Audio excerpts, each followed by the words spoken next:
I recently got this indoor hydroponic plant kit, and I liked it so much I bought another one.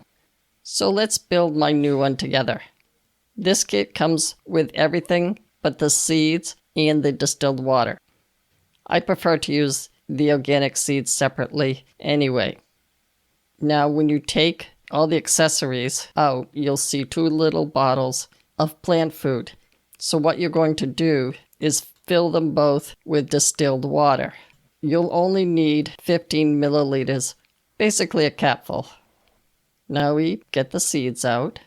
Do about 3 to 4 in each little square.